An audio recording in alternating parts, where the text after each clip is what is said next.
하나님의 말씀은 마가복음 13장 1절에서 13절의 말씀입니다. 마가복음 13장 1절에서 13절의 말씀 다 같이 한 목소리로 우리가 읽도록 하겠습니다. 예수께서 성전에서 나가실 때 제자 중 하나가 이르되 선생님이여 보소서 이 돌들이 어떠하며 이 건물들이 어떠하니까. 예수께서 이르시되 내가 이 큰 건물들을 보느냐 돌 하나도 돌 위에 남지 아니하고 다 무너뜨려지리라 하시니라. 예수께서 감난산에서 성전을 마주대하여 앉으셨을 때 베드로와 야고보와 요한과 안드레가 조용히 묻되 우리에게 이르시소서 어느 때 이런 일이 있겠사오며 이 모든 일이 이루어지려 할 때에 무슨 징조가 있사오리까. 예수께서 이르시되 너희가 사람의 미혹을 받지 않도록 주의하라. 많은 사람이 내 이름으로 와서 이르되 내가 그라하여 많은 사람을 미혹하리라. 난리와 난리의 소문을 들을 때 두려워하지 말라. 이런 일이 있어야 돼 아직 끝은 아니니라. 민족이 민족을 나라가 나라를 대적하여 일어나겠고 곳곳에 지진이 있으며 기근이 있으리니 이는 재난의 시족이라. 너희는 스스로 조심하라. 사람들이 너희를 공회에 넘겨주겠고 너희를 회당에서 매질하겠으며 나로 말미암아 너희가 권력자들과 임금들 앞에 서리니 이는 그들에게 증거가 되려 함이라. 또 복음이 먼저 만국에 전파되어야 할 것이라. 사람들이 너희를 끌어다가 넘겨줄 때 무슨 말을 할까 미리 염려하지 말고 무엇이든지 그때 너희에게 주시는 그 말을 하라. 말하는 이는 너희가 아니요 성령이시니라. 형제가 형제를 아버지가 자식을 죽는데 내주며 자식들이 부모를 대적하여 죽게 하리라. 또 너희가 내 이름으로 말미암아 모든 사람에게 미움을 받을 것이나 끝까지 견디는 자는 구원을 받으리라. 네, 이 마가복음 13장은 말세 종말에 대한 예수님의 특별한 가르침이십니다. 여기 보면 이제 1절에 선생님이여 이 돌들, 이 건물, 이건 예루살렘 성전을 말하는 것이죠. 예루살렘 성전이라는 것은 헤롯 왕 때 80년 동안 건축된 웅장한 성전입니다. 화려하고 예루살렘 성의 6분의 1을 차지할 만큼 굉장히 웅장했습니다. 그러니까 예수님의 제자들이 이 큰 건물 보면서 이 건물 종말의 때 이제 앞으로 어떻게 될 것입니까? 이렇게 질문을 하니까 2절에 보니까 내가 이 건물들을 보느냐 돌 하나도 돌 위에 남지 않고 다 무너뜨려지리라. 예수님이 이 말씀을 하실 때는 AD 30년경 이 말씀을 하셨는데 실제로 AD 70년경에 이 예루살렘 성전은 그 로마의 장군 티토스에 의해서 완전히 초토화가 되어지는 것이죠. 그래서 예수님의 말씀대로 이제 정말 돌 하나도 남지 않고 다 무너뜨려지는 그런 이 침략을 받게 되어진 것들을 보게 되어집니다.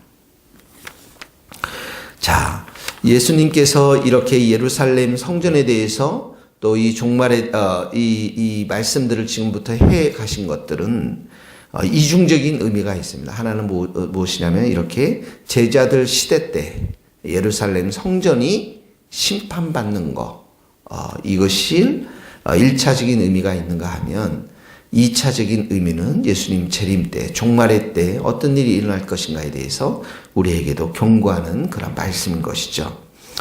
자, 성전이라는 기능은 무엇입니까? 하나님이 임재했던 것이죠.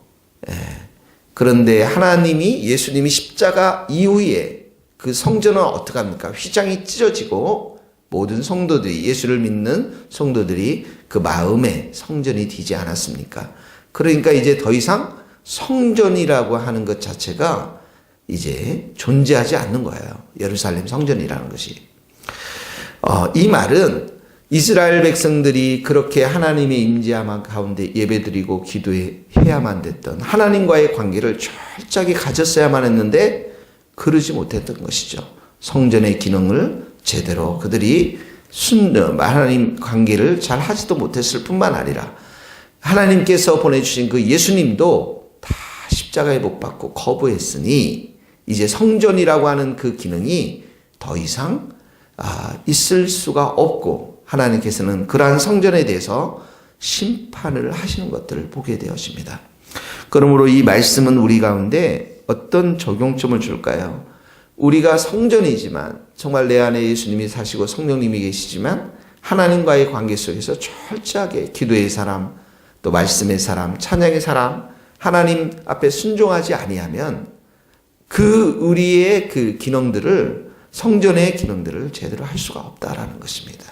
그러므로 오늘도 하나님께서는 이렇게 하나님을 예배하지 아니하고 기도하지 아니하고 우리가 정말 이 죄 때문에 이스라엘 백성들이 율법주의와 형식주의와 종교주의와 이 많은 그 죄 때문에 하나님 앞에서 제대로 관계를 맺지 못하지 않았습니까? 오늘 우리가 첫 번째 적용해야 될 것, 성전인 내가 하나님과의 관계 속에서 정말 죄로 인해서 말씀에 순종하지 못하고 기도하지 못하고 하나님과의 관계가 단절되어 있는 것이 무엇인가를 우리가 잘 보면서 오늘도 하나님, 내가 정말 죄인입니다. 내가 이런 부분들 하나님 앞에서 나의 죄를 깨끗이 씻어주시고 정결케 하여 주시고 깨끗게 하여 주셔서 정말 내 안에 성전들이 무너지지 않도록 하나님과의 친밀한 관계, 예배하는 자의 관계를 맺을 수 있도록 저를 불쌍히 여겨 주옵소서. 낱낱이 죄를 고백하고 오늘 하루도 주님과의 동행하는 복된 하루가 될 수 있기를 간절히 바랍니다. 자, 4절서부터는 그래서 이제 종말의 때에 예수님이 종말의 때에 이렇게 말씀하고 있습니다. 자, 제자들이 3절에 보면 야고보, 요한, 안드레가 묻습니다. 4절, 어느 때에 이런 일이 일어나겠습니까? 예. 어느 때에 이 성전들이 이렇게 완전히 무너지고 이런 일이 일어납니까? 무슨 징조가 있습니까? 이제 이때부터는 재림에 대한 징조를 예수님께서 말씀하십니다. 5절, 6절에 보니까 5절, 6절은 거짓 그리스도에 대한 미혹에 대해서 말씀하고 있죠. 너희가 사람의 미혹, 속이는 것이죠. 현혹하는 것을 말한 거죠. 않도록 주의하라. 많은 사람이 내 이름으로 와서 이르되 내가 그러하여 많은 사람을 미혹하리라. 거짓 그리스도에 대한 이야기를 말하고 있는 것입니다. 종말의 시대 때는 이 거짓 그리스도가 적 그리스도를 말하는 것이죠. 바른 교훈에서 이탈된 이 이단들이 많은 성도들을 미혹하게 할 것임을, 그릇된 진리의 길로 인도할 것임을 말씀하고 있습니다. 우리가 늘 말씀했듯이 신천지나 또 많은 하나님의 교회나 예전에 우리가 보지 못했던 많은 이단들이 지금 많이 나타나고 있는 것들을 보게 되어지죠. 7절서부터 첫 번째 징조가 이제 거짓 그리스도가 많이 출현할 것이다. 두 번째 징조가 뭐냐면 전쟁에 대한 것입니다. 난리와 난리, 소문을 들을 때에 이건 전쟁을 말하는 것입니다. 8절 구체적으로 나왔으나 민족이 민족, 나라가 나라를 대적하여 일어난다. 이게 전쟁을 말하는 것입니다. 그런 이런 서로 미워하고 반목하는 이런 역사들이 계속해서 일어날 것임을 말씀하고 있는 것입니다. 7절에 보니까 이런 일이 일어날지라도 두려워하지 말라. 아직 끝이 온 것은 아니다. 이렇게 말씀하시죠. 8절에서 보면 지진과 기근이 있을 것임을 말씀하고 있습니다. 지진과 기근. 이게 곳곳에서 하나님께서 이 지진을 주시고 또 기근을 있게 하셔서 왜 이런 일들을 주시겠습니까? 하나님께서 정말 돌이키라고, 주님의 품으로 돌아오라고, 아버지의 품으로 돌아와서 회개하라고 이런 일들을 주시는 것이죠. 세 번째 징조가 9절서부터 나와 있는데 핍박과 박해인 것입니다. 너희는 스스로 조심하라. 너희를 공회에 넘겨주고 회당에서 매질하고 권력자들 인근 앞에서 그들에게 증거가 되리라. 뭘 증거하는 겁니까? 예수님을 증거하는 거죠. 복음을 증거하는 것입니다. 복음을 전거하기 위해서 이렇게 서게 되었는데 핍박받고 박해받는 것을 여기서 말씀하고 있는 것입니다. 자, 이 제자들에게도 이런 일들이 있었겠지만 제자들이 사는 시대 때도 이런 전쟁이 있었죠. AD 60년경에 전쟁이 또 로마와의 전쟁이 일어나는 것들을 보게 되어집니다. 그리고 그 거짓 선지자가 또 나타나기도 했습니다. 근데 이 말씀들은 또 오늘날 살아가는 재림을 준비하는 우리 모두에게 해당되는 그러한 말씀인 것이죠. 그래서 우리가 진짜 이 교회와 성도들이 늘 말씀 가운데, 큐티 말씀 가운데 자신을 드리고 말씀을 배워나가고 바른 진리 가운데 서야 되고, 또 우리가 가장 중요한 것은 이런 정말 종말의 시대 때 예수님의 재림을 준비하면서 중요한 것은 10절의 말씀입니다. 같이 읽어보겠습니다. 또 복음이 먼저 만국에 전파되어야 할 것이라. 가장 중요한 것은 예수 그리스도의 복음을 전파하는 것입니다. 그것이 바로 예수님을 재림을 준비하는 것입니다. 자, 그리고 11절은 사람들이 너희를 끌어다가 넘겨줄 때 재판을 말하는 것입니다. 염려하지 말고 말하는 인 너희가 아니요 성령이고. 그리고 12절서부터는 계속해서 그런 박해와 핍박이 가까운 가족으로서부터 일어나는 것을 보게 됩니다. 형제, 또 아버지, 자식, 부모 서로 대적하는 것들을 보게 되어지는 것이죠. 그리고 13절 말씀이 내 이름으로 말미암아 모든 사람에게, 여기는 부모와 형제, 가족이 포함되어 있습니다. 미움을 받을 것이지만 끝까지 견디는 자, 인내하는 자는 구원을 받으리라. 인내의 열매가 구원임을 말씀하고 있는 것이죠.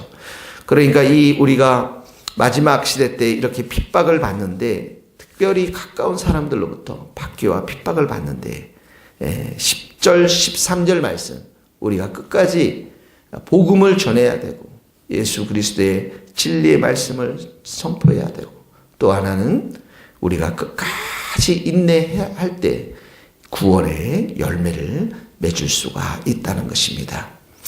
오늘 이 말씀 우리가 한번 생각해 봅시다. 거짓 그리스도의 출현, 그리고 전쟁과 기근과 소문이 지진이 일어나는 상황들, 그리고 우리가 이 가까운 자들, 또 먼 곳에 있는 자들 복음을 전할 때 반드시 핍박과 박해가 있는 것임을 우리가 기억하고, 그렇지만 예수님이 이 마지막 시대 때 우리에게 가장 우리에게 전해주고자 했던 말씀은 이 천국 복음을 전파하라는 것입니다.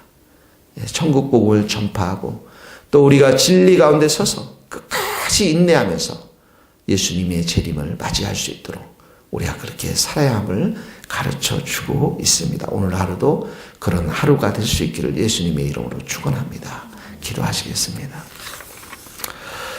하나님 아버지, 성전인 우리 자신을 정말 주님께서 이렇게 아름답고 화려했던 성전을 심판하셨던 그 예수님 당시에, 그 제자들 살았던 그 당시에 이 귀한 교훈을 우리가 오늘도 우리 마음판에 새기며, 성전인 우리 마음이 참으로 주님 앞에서 정말 순종하고 말씀을 사랑하고 하나님만을 사랑하고 또 기도할 수 있는 겸손한 성전들이 다 될 수 있도록 은혜를 베풀어 주시옵소서. 하나님 아버지, 이 종말의 시대에 우리가 살면서 이곳저곳에서 여러 이야기가 들리고 있지만, 앞으로도 시간이 가면 갈수록 혼탁한 세상이 될 수밖에 없지만, 우리가 그 세상 속에서도 예수님만이 우리의 참된 소망이요 진리가 되심을 굳게 믿고 끝까지 인내할 수 있는, 어떠한 핍박과 고난이 오고 박해가 온다 할지라도 복음 위에 굳건히 서서 예수 그리스도를 증거하며 예수님을 사랑하는 복된 성도들이 될 수 있도록 은총을 베풀어 주시옵소서. 우리 모든 성도들 오늘 하루도 주님 앞에 감사와 찬양과 기쁨이 넘치며 예수님과 함께 동행하는 복된 하루 될 수 있도록 은혜를 내려 주시옵소서. 예수 그리스도의 이름으로 기도하오며, 지금은 우리 주 예수 그리스도의 은혜와 하나님의 크신 사랑과 성령님의 교통하심이 우리 모든 성도들, 선교사님들, 이 나라의 민족과 북한 땅과 스코틀랜드 땅 위에 이제로부터 영원토록 함께 하시기를 간절히 축원하옵나이다. 아멘.